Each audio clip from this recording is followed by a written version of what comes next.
सास बनी अपनी ही बहू की दुश्मन। लेकिन क्यों? गांव का एक सम्मानित परिवार, ठाकुर साहब का घर, जहां एक समय में रौनक हुआ करती थी, अब वहां अक्सर चीख पुकार और खामोशी का साया रहता था। घर की बड़ी बहू अंजलि और सास संता देवी के बीच की तकरार पूरे मोहल्ले की चर्चा थी। सब यही कहते थे, कैसी सास है, बहू की जिंदगी नर्क बना दी है। पर कोई नहीं जानता था क्यों बनी सास अपनी बहू की दुश्मन। तो चलिए कहानी शुरू करते हैं। शहर की पढ़ी लिखी अंजलि, संस्कारी, सलीकेदार, सुंदर, जब ठाकुर साहब के बेटे विवेक की बहू बनकर आई तो पूरे गांव में ढोल नगाड़े बजे। संता देवी ने खुद बड़े चाव से लड़की पसंद की थी। शादी के पहले 3 महीने तक सब कुछ अच्छा चला। संता देवी हर किसी से कहती, मेरी बहू तो लक्ष्मी है, लक्ष्मी, घर में खुशहाली लाई है। अंजलि भी दिल से सबका ख्याल रखती, यहाँ तक कि दीवर देवरानी से लेकर नौकरानी तक को भी कभी ऊंची आवाज में नहीं बोलती। लेकिन फिर शादी के 6ठे महीने के बाद अचानक माहौल बदलने लगा। संता देवी बहू को काम में टोकने लगी। तूने दाल में नमक ज्यादा डाला है, क्यों हर समय मोबाइल पर लगी रहती है? तूने मेरे बेटे का मन बदल दिया है। अंजलि परेशान हो जाती। वो अपनी तरफ से पूरा प्रयास करती, पर अब सास को उसके हर काम में गलती दिखने लगी थी। यहाँ तक कि छोटी छोटी बातों पर ताना मारने लगी। विवेक भी अंजलि को समझाता, माँ बस थोड़ी जिद्दी है, समय के साथ ठीक हो जाएगी। पर समय के साथ हालात और बिगड़ते गए। अब संता देवी अंजलि को खुलकर ताने मारने लगी, बाज है तू, बाज, अब तक पेट भारी क्यों नहीं हुआ? जरूर किसी से छुपकर मिलने जाती होगी, तभी देर से आती है बाजार से। तू मेरे बेटे को मुझसे दूर कर रही है। एक दिन तो बात हद पार कर गई। संता देवी ने अंजलि को थप्पड़ मार दिया जब वह पूजा में देर से आई।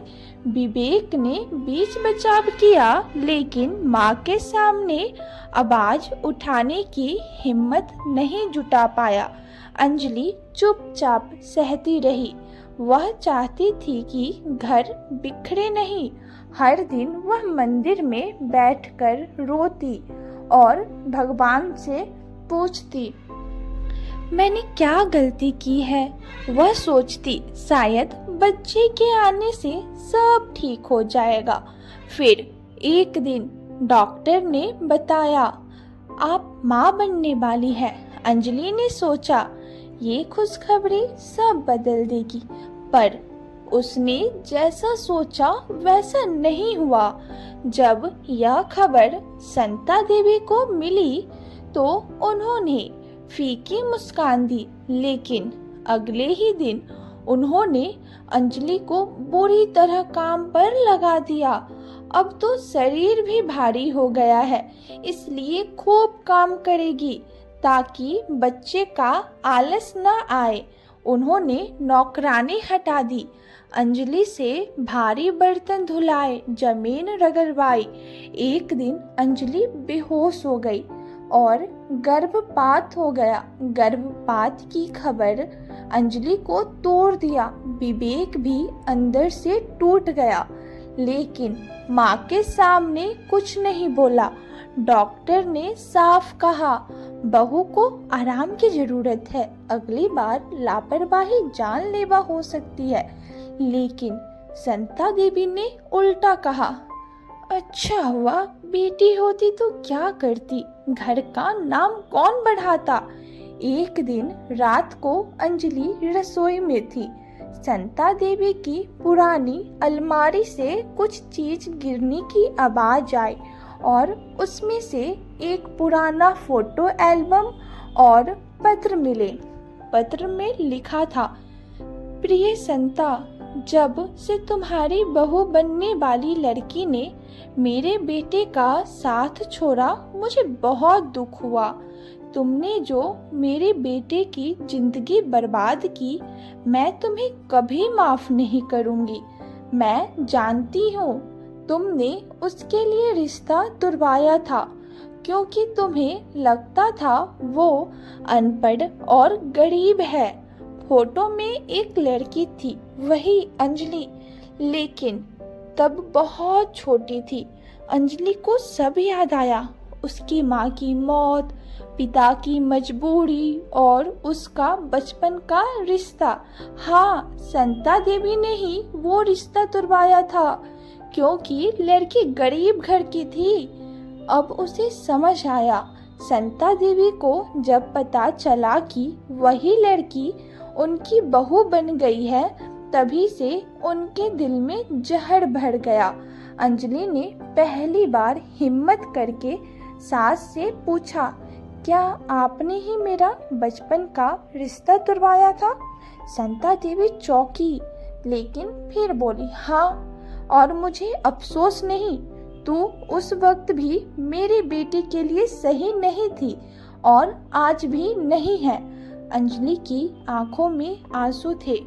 तो फिर मुझे अपनी बहू क्यों बनाया? संता देवी बोली, क्योंकि तब मुझे लगा तू बदल गई है, लेकिन जब मुझे तेरा सच पता चला, मुझे वो पुरानी हार याद आ गई। तुझसे नफरत है मुझे। अंजलि ने विवेक को सब बताया। विवेक शांत रहा, फिर धीरे से बोला, माँ ने मुझे कहा था कि तू कोई और है, लेकिन मैंने तुझमें वो मासूमियत देखी थी जो सालों पहले मेरी जिंदगी से चली गई थी। मैंने तुझसे शादी की क्योंकि मैं अब पुरानी बातों को मिटाना चाहता था, लेकिन माँ कभी नहीं भूली। अंजलि ने कहा, अब वक्त है कि वो सच को स्वीकार करे या फिर ये घर टूट जाएगा। एक रात शांता देवी की तबीयत खराब हो गई। अंजलि ने उन्हें अस्पताल पहुंचाया, खून दिया, सेवा की। जब शांता देवी की आंख खुली तो देखा कि अंजलि उनके पास बैठी है। शांता देवी की आंखों से आंसू बह निकले। तुझे माफ कर दो मुझे। मैं आपसे नफरत नहीं कर सकती। आपने मुझे तकलीफ दी, लेकिन शायद आपके अंदर भी कोई अधूरा दर्द था। मैंने अपनी नफरत में एक माँ, एक बहू और एक औरत को तकलीफ दी। मैं पापिन हूँ। शांता देवी ने पूरे परिवार के सामने अंजलि से माफ़ी मांगी। धीरे धीरे घर में सब कुछ बदल गया। कुछ महीने बाद अंजलि फिर से माँ बनी और इस बार शांता देवी ने पूरे गांव में लड्डू बंटवाए। उन्होंने कहा, ये मेरी बहू नहीं, मेरी बेटी है। कभी कभी नफरत और पछतावे की जड़ें बहुत पुरानी होती है, लेकिन माफ़ी और प्यार का पानी अगर सच्चा हो तो वो हर जहर को मिठास में बदल सकता है।